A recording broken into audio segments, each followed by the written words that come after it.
بسم اللہ الرحمن الرحیم۔ فوڈ سائنس اینڈ ٹیکنالوجی میں چونکہ ہم بیسکس ڈسکس کر رہے ہیں تو ان میں سے آج ہم ڈسکس کریں گے فوڈ سورسز کو، کہ ہمارے پاس فوڈ سورسز جو مین ہے وہ کون کون سے ہو سکتے ہیں اور ان سے ہمیں کیا ملتا ہے۔ پھر اس کے بعد تو ڈیٹیل میں اس پہ بات ہوگی، لیکن جو سٹارٹ میں ہے تو وہ ہم ڈسکس کرتے ہیں کہ ہمیں مختلف سورسز سے فوڈ ملتی ہیں۔ ان کو اگر ہم تقسیم کریں تو وہ 3 مین سورسز بن جاتی ہیں۔ ایک ہے پلانٹ سورس، دوسرا ہے اینیمل سورس، اور تیسرا ہے سی فوڈز یا میرین سورس۔ جو پلانٹ سورس ہے تو اس سے ہمیں سیریلز، لیگیومز، پلزز، بینز، ٹیوبرز، روٹس، یہ ساری چیزیں ملتی ہیں جس کو ہم خوراک کے لیے استعمال کرتے ہیں اور ان سے غذائیت حاصل کرتے ہیں۔ زیادہ تر جو سیریلز ہے یا جو ٹیوبرز وغیرہ ہوتی ہے تو ان کو دیہاتی لوگ استعمال کرتے ہیں، شہری لوگ پلسز وغیرہ کی طرف زیادہ راغب ہوتے ہیں اور وہ کمپیریٹیولی اینیمل سورس والے فوڈ کو زیادہ تر استعمال کرتے ہیں۔ اب جو اینیمل سورس ہے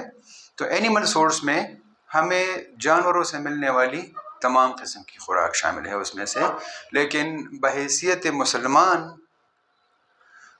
بہت سارے فوڈز جو ہے یا بہت سارے اینیملز جو ہے وہ لافل نہیں ہے اور ان کو نہیں کھایا جا سکتا۔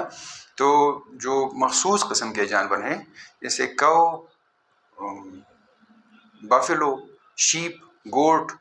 کیمل وغیرہ، یہ حلال ہے اور اس کو کھایا جا سکتا ہے، اس کو استعمال کیا جا سکتا ہے۔ اب ان میں سے جو شہری لوگ ہوتے ہیں تو وہ اینیمل سورس کو کچھ زیادہ استعمال کرتے ہیں بحیثیت دیہاتی لوگوں کے جو رورل ایریاز میں رہتے ہیں، جبکہ دیہاتی لوگوں کی انرجی کی ریکوائرمنٹس ان سے زیادہ ہوتی ہیں کیونکہ وہ کچھ ٹف یا ہارڈ ورک والے لوگ ہوتے ہیں۔ تیسرا ہمارے پاس اس سلسلے میں آتا ہے یہ سی فوڈز۔ اب سی فوڈز یا میرین سورس جو ہے اس سے ہمیں تمام قسم کے فش جو ہیں وہ ایڈیبل ہیں، ان کو کھایا جاتا ہے اور ان کو کنزیوم کیا جاتا ہے، ان سے انرجی حاصل کی جاتی ہے۔ لیکن مسئلہ اس میں یہ ہے کہ جو ڈیولپ کنٹریز ہے تو انہوں نے تو اس کے لیے باقاعدہ شپس اور شپس میں سے پروسیسنگ پلانٹس بنا دیے ہیں تاکہ وہاں پر اس کو پروسیس کیا جاتا ہے اور مہینوں تک وہ شپس پانیوں میں رہتے ہیں اور ان کو پروسیس کرتے ہیں، پریزرو کرتے ہیں، ان سے مختلف قسم کے پروڈکٹس بناتے ہیں اور ان کے جو باقیات ہے یا جو ویسٹ ہوتے ہیں تو ان کو بھی ایک بہتر غذائیت کے طور پر ان کو استعمال کیا جاتا ہے تاکہ جانوروں کو اس کو کھلایا جا سکے آفٹر پراپر ٹریٹمنٹ، تاکہ ان کی بہتری ہو سکے اور ان کی گروتھ بہتر ہو سکے۔ اور جو ڈیولپنگ کنٹریز ہیں تو وہ اپنے میرین سورس کو اس طرح یوٹیلائز نہیں کر رہی ہوتی جس طرح کرنا چاہیے یا جتنی اس کی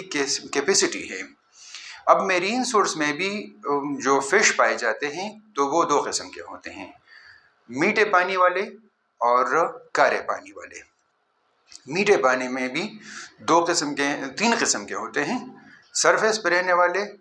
مڈل میں رہنے والے اور باٹم میں رہنے والے۔ اور اسی طرح یہ کارے پانی میں جو ہوتے ہیں تو اس میں بھی جو پائے جاتے ہیں وہ سرفیس میں، مڈل میں اور باٹم میں۔ اور یاد رکھیے کہ جو سویٹ پانی میں ہیں یا فریش پانی میں ہیں اور جو کارے پانی میں ہیں تو ان کی کمپوزیشن ایک دوسرے سے مختلف ہوتی ہیں، اور جو ان 3 درجوں میں پائے جاتے ہیں یعنی بالائی سطح پر، درمیان میں اور نیچے، تو ان کی کمپوزیشن بھی ایک دوسرے سے مختلف ہوتی ہیں۔ اس پہ ان کا انحصار اس طرح ہوتا ہے کہ ان کی جو غذائی قابلیت ہوتی ہے یا جو غذا وہ پرووائڈ کرتے ہیں تو ان کی وہ کیپیسٹی یا کیپیبلٹی